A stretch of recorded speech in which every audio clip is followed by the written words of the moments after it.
नमस्कार दोस्तों, राजस्थान में जो 7 विधानसभा सीटों पर उपचुनाव होने जा रहे हैं विधानसभा के, उनमें भाजपा ने जैसे ही टिकटों का वितरण किया उसी के साथ बगावत के झंडे बुलंद हो गए थे। सलूम्बर से नरेंद्र मीणा अपने समर्थकों के बीच फूट फूट कर रोते हैं। उधर रामगढ़ में जय आहूजा समर्थकों को इकट्ठा करके चुनाव लड़ने की घोषणा कर देते हैं। झुंझुनू में बबलू चौधरी कहते हैं कि मैं किसी से डरता नहीं, मैं बंद कमरों में फैसला करता नहीं, सबके सामने कह रहा हूं, मेरे बिना भाजपा आगे नहीं बढ़ सकती और नामांकन दाखिल करूंगा। और उधर विजय भैंसला की नाराजगी देवली उनियारा में सामने निकलकर आती है। उनके समर्थक पानी की टंकी पर चढ़ जाते हैं।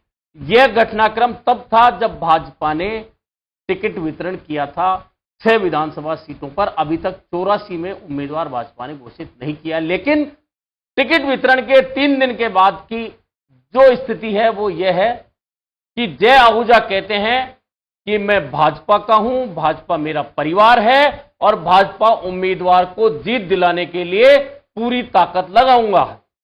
बबलू चौधरी अब भाजपा केंद्रीय नेतृत्व और शीर्ष नेतृत्व का हवाला देकर कहते हैं कि भाजपा को जीत दिलाने के लिए कंधे से कंधा मिलाकर चलूंगा। और नरेंद्र मीणा चार्टर विमान से जयपुर आते हैं, मुख्यमंत्री के साथ एक मुस्कुराती ही फोटो जारी होती है और मान जाते हैं।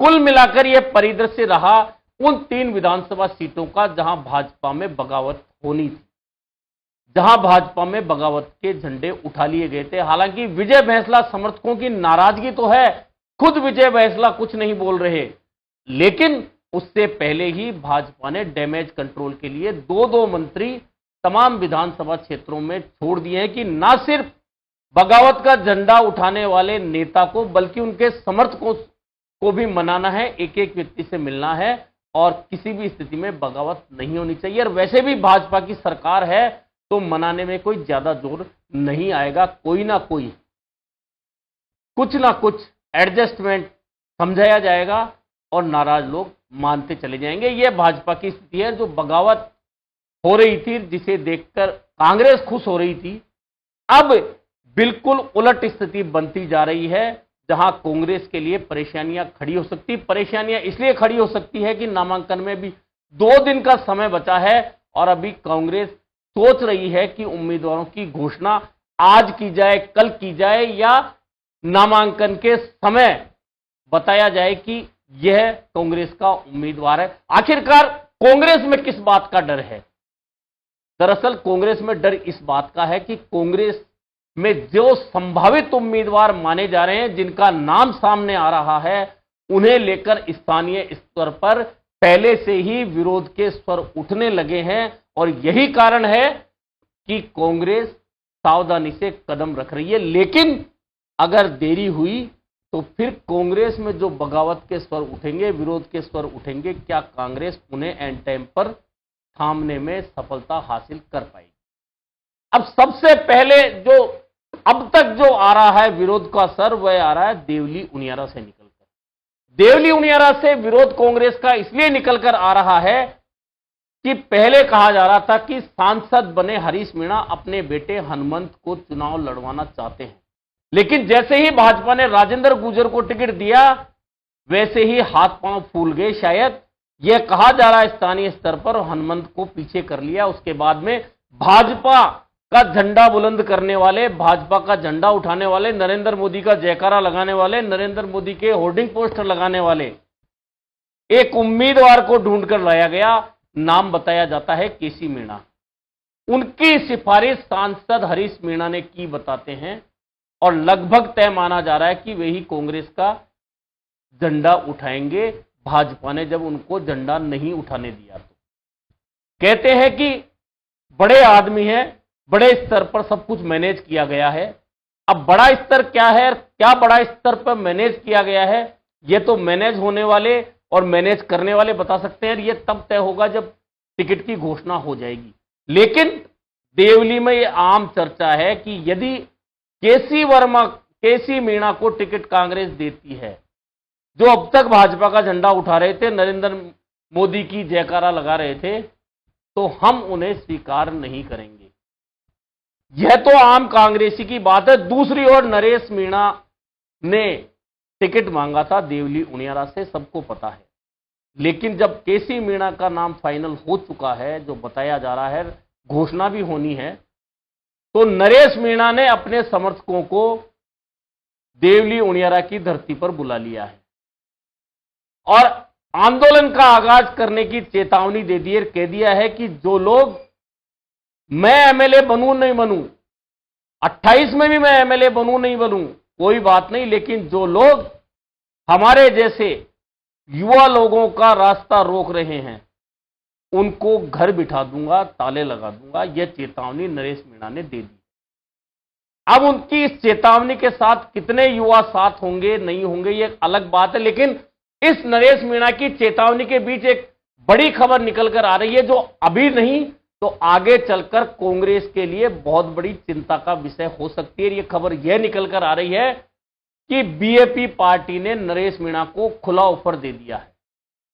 अब उस ऑफर को नरेश मीणा स्वीकारेंगे नहीं स्वीकारेंगे अलग बात है, लेकिन यदि बिना चुनाव लड़े भी बीएपी का ऑफर नरेश मीणा ने स्वीकार कर लिया, तो चूंकि बीएपी डूंगरपुर, बांसवाड़ा, प्रतापगढ़, उदयपुर ग्रामीण, चित्तौड़गढ़ और भीलवाड़ा तक अपने पांव पसारने के बाद अगर कोटा रीजन या दक्षिण राजस्थान में घुस गई, और कहा यह जा रहा है कि अगर ऐसा हुआ तो फिर चंद्रशेखर रावण और हनुमान बेनीवाल की आरएलपी साथ होगी, और ये अगर तीनों मिलते हैं तो हनुमान बेनीवाल की आरएलपी का जनाधार देवली उनियारा तक तो है, चित्तौड़ में भी कुछ वोट उनके पास हैं, लेकिन दक्षिण भारत के दक्षिण राजस्थान के कोटा, बारां, झालावाड़ में आदिवासी बहुत बड़ा वोट बैंक है। यदि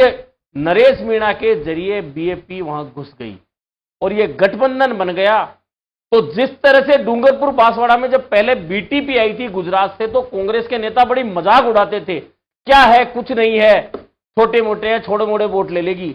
आज वही बीटीपी जो बीएपी में तब्दील हो चुकी है, डूंगरपुर, बांसवाड़ा से कांग्रेस का खाता बंद कर चुकी है।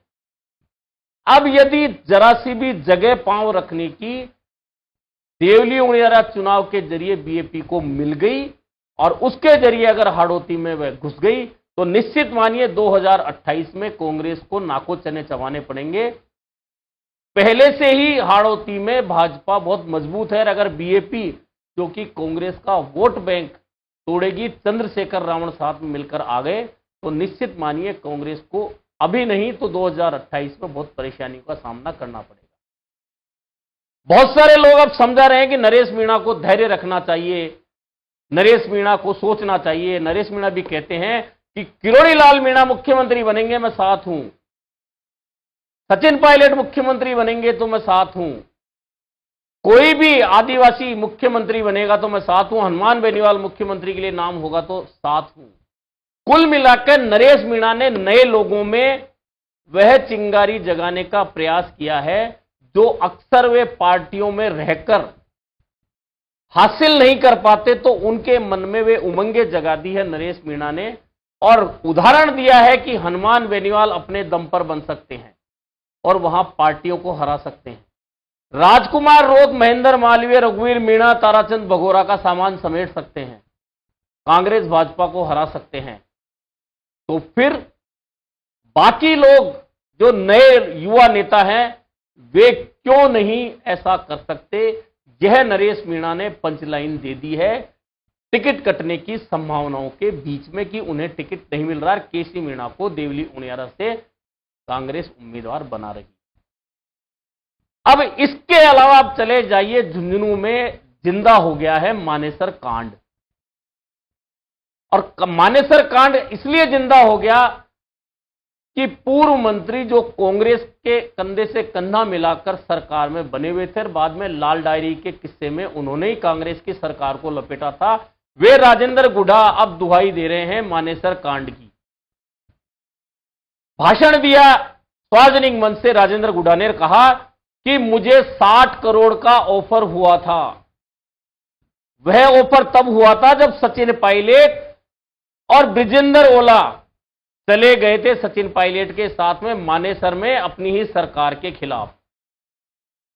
लेकिन मैंने 60 करोड़ का ऑफर ठुकराया और कांग्रेस की सरकार को बचाने के लिए वहां रहा जहां जरूरत थी कांग्रेस की सरकार बचाने की। अब भी मैं भाजपा से टक्कर लूंगा, भाजपा की दादागिरी खत्म करूंगा।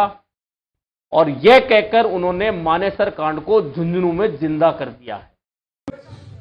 सुल्ताना के भाइयों, आपके बीच में खड़ा हो रहा हूं। मुझे 60 करोड़ रुपए का ऑफर था सरकार गिराने के टाइम में। 60 करोड़ रुपए देने के लिए मुझे तैयार दे रहे थे मुझे। मैंने कहा नहीं, बीजेपी के भाजपा के घमंड को चकनाचूर करेंगे। कर्नाटक की, मध्य प्रदेश की, गोवा की चुनी सरकारों को गिरा दिया था विजेंद्र ओढ़ो। 19 आदमी के साथ जाके नरेंद्र मोदी कर, अमित शाह के बीच में बैठकर भाजपा की सरकार बनाबम हो सरकार ने घेर के।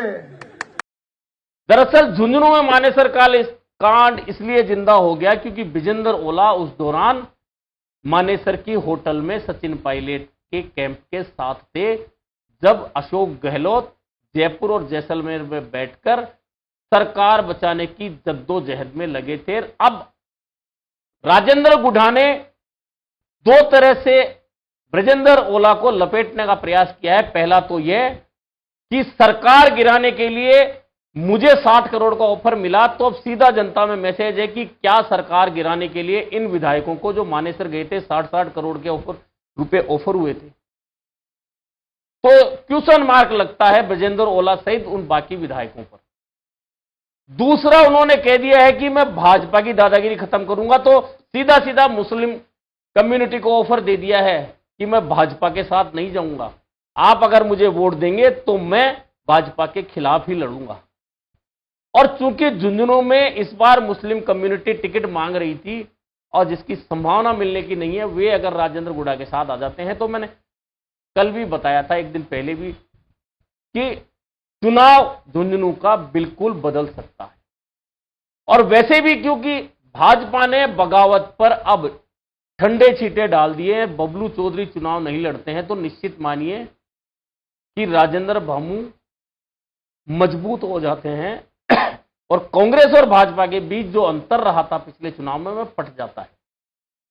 हालांकि माली समाज में भी नाराजगी थी, लेकिन उसे भी मनाने में अब भाजपा ने सफलता हासिल कर ली है, क्योंकि माली समाज वैसे भी भाजपा का कोर वोट है। अगर कोई भाजपा से बागी होकर माली समाज का व्यक्ति चुनाव लड़ता तो नुकसान भाजपा को होता। अब उस नुकसान की भरपाई भाजपा ने कर ली है, माली समाज को मना लिया। यानी कि झुंझुनू का चुनाव जो एक तरफा लग रहा था, राजेंद्र गुढ़ा की वजह से त्रिकोणीय संघर्ष तो होगा ही, लेकिन अब डिसाइडिंग फैक्टर अनुसूचित जाति और मुस्लिम होंगे, जो जाट के अलावा कांग्रेस का वोट है। अगर यह तो तय है कि विजेंद्र ओला के बेटे अमित ओला और राजेंद्र भामू के बीच में जाट दो हिस्सों में, दो धड़ों में बटेंगे, लेकिन अब अगर मुस्लिम और एससी वोट जो निर्णायक हैं, वे अगर राजेंद्र गुढ़ा अपनी तरफ ले जाने में सफल हो गए, तो फिर झुंझुनू का परिणाम कुछ भी हो सकता है। कुल मिलाकर इस पूरे खेल में देवली उनियारा में नरेश मीणा के साथ में खुद हरीश मीणा के भाई, जो पूर्व सांसद है टोंक सवाई माधोपुर से, नमो नारायण मीणा का एक वीडियो वायरल होता है। उस वीडियो में सामने नरेश मीणा बैठे हैं और नमो नारायण मीणा कहते हैं कि इस बार मैंने टिकट मांगा था और मेरे भाई ने मुझे धोखा दे दिया, मुझे टिकट मिलता तो मैं चुनाव जीत जाता। यह पंच लाइन बन सकती है देवली उनियारा के चुनाव की। कहा जाता है कि हरीश मीणा जब अपने भाई को ही धोखा दे सकते हैं, खुद उनके भाई कह रहे हैं अपनी जबान से, हाँ अब के मैंने टिकट मांगा था और मेरे भाई ने मेरे साथ धोखा कर दिया। उसको एमएलए था, मेरे को अपने चांस देता था, तो मैं जीत जाता। तो वे फिर जनता के साथ कैसे हो सकते हैं? ये बीजेपी का पंचलाइन भी बन सकता है। और अगर कोई बागी बनकर आ गया मीणा समाज से, तो उसकी पंचलाइन भी हो सकती है। यानी कि इस पूरी पिक्चर में से एक अलग कहानी निकलकर आ रही है उस वीडियो के जरिए नमो नारायण मीणा, जब हरीश मीणा अपने भाई पर आरोप लगा रहे हैं कि उसने मुझे धोखा दे दिया। इस पूरी कहानी और इधर राजेंद्र गुडा के 7 करोड़ के ऑफर को ठुकराकर कांग्रेस को बचाने की बात करने को लेकर सीधा सीधा मुस्लिम समाज को उनके साथ आने का ऑफर दिया गया है। यानी कि जो 7 उपचुनाव है उनके परिणाम राजस्थान में सरकार या विपक्ष की स्थिति पर कहीं फर्क नहीं डालने वाले, क्योंकि भाजपा के पास में 115 विधायकों का समर्थन है। सलूंबर उनकी घट जाए तो कोई घाटा नहीं हो सकता उसमें, और बढ़ जाए तो बहुत ज्यादा सरकार को फायदा नहीं हो सकता। लेकिन अगर कांग्रेस के हाथ से 1-2 सीट भी निकल गई तो कांग्रेस की कोऑर्डिनेशन कमेटी बड़े नेताओं पर सवाल उठेगा, जो टिकट वितरण में अहम भूमिका निभा रहे हैं। अभी के लिए इतना ही, फिर मिलेंगे नए मुद्दे पर चर्चा के साथ।